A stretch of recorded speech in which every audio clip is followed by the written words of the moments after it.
After I was done with my grad program, I had a tough time finding work. I sent out about 40 different job applications. I never once got a response. No matter a huge corporation or a small business, it made no difference. It was quite disappointing. Then someone recommended I take my art portfolio, which is digital and online, and remove any mention of deaf or deafness.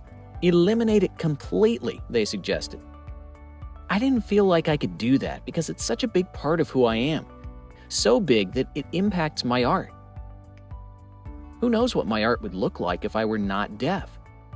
I may not even be an artist. Who knows?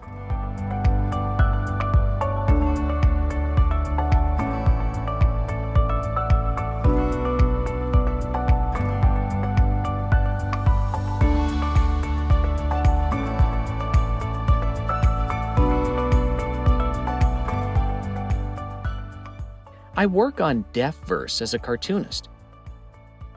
My job is to coalesce the team's ideas and storylines into character design, and then sketch it out and bring it all to life.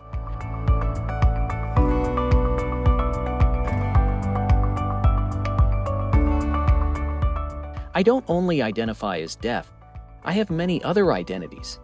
I'm trans, queer, non-binary, which means I don't identify as any gender, male, female, or any other genders. I also have anxiety and depression. Thus, all those parts of my identity have made my experience unique and more challenging, not only in the hearing world, but in the deaf world as well. Especially with a mental health diagnosis, it's tough to diagnose a deaf person because guidance is lacking. I mean, symptoms present very differently in a deaf person than how they present in a hearing person, and some symptoms can even show up in your sign language use. A hearing non-signing medical professional would completely miss it. In terms of barriers in the hearing world within the mental health and queer extent are that people, mainly therapists, are not too familiar with and/or not qualified to provide support to folks who may be deaf plus queer, or conversely, folks who may be deaf plus mental health. And then there are those who are both.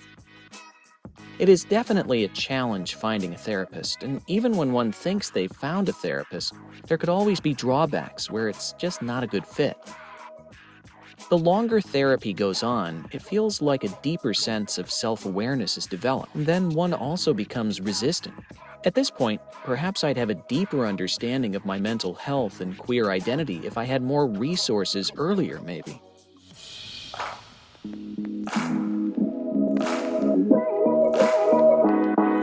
My goal is to show and normalize accessibility everywhere, to highlight how it can be done. Originally, I wanted to work in the field of deaf education as a teacher, but along the way, I realized that I can still teach youth, specifically deaf youth, through my art.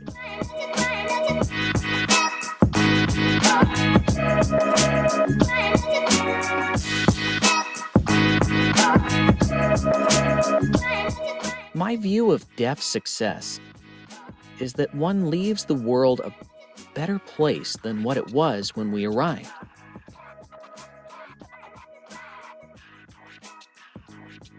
I don't feel success is defined by the job one holds, how much one earns, or by how many material things one can amass.